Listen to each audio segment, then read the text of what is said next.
anyway, with chapter 20, verse 28. Something else I wanted to note.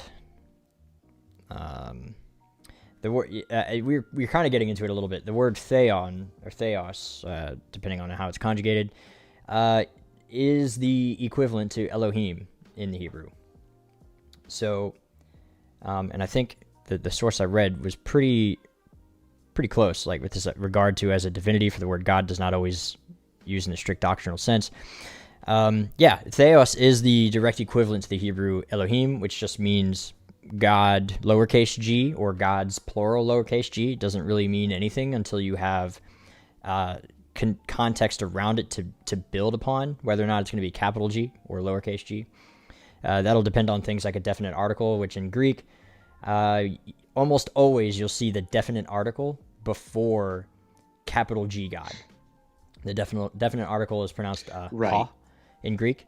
It's usually just an omicron with a little hyphen above the omicron. Sometimes that's conjugated as ton, depends. So like ton theon or ha theos. That's just how you would say it in Greek. But that you never see it in English, but that's the definite article, and that's always capital G God. Anytime you see it without the definite article, it's lowercase g God, or a divine person. Bart Ehrman, who is a New Testament scholar, I think he's agnostic, or maybe an atheist, probably as an agnostic, but he's a very popular New Testament scholar, and he in his book How Jesus Became God, he actually spends the first half of his book explaining how in the Greco-Roman world, it was incredibly common to deify a person upon their death, sometime after their death. And it was so common that it was not seen as something new to simply say, yeah, I think Jesus is Theon, because that, like even most Jews at the time, Hellenistic Jews especially, might have agreed. If Greek was their natural language, they would know what you meant by that, like as a divine being, as somebody who is risen to the heavenly system.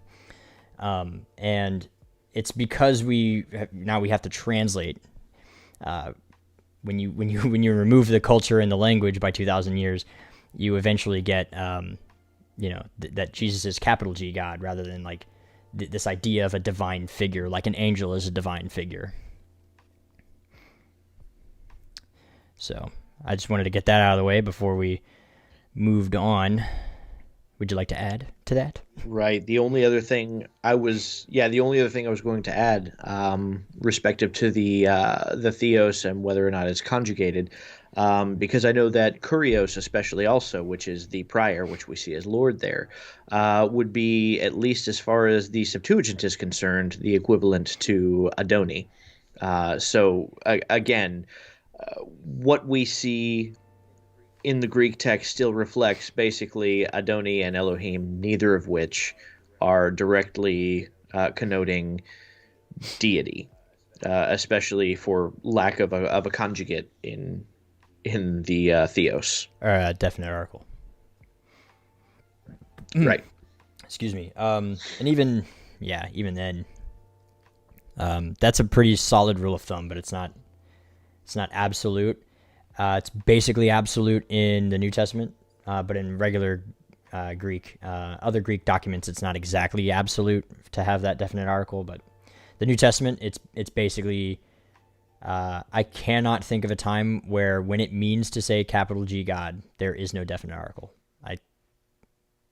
I might, now I'm not saying with absolute certainty that it's not ever, but I'm fairly certain I can't think of one, and I'm usually pretty familiar with instances like that. So,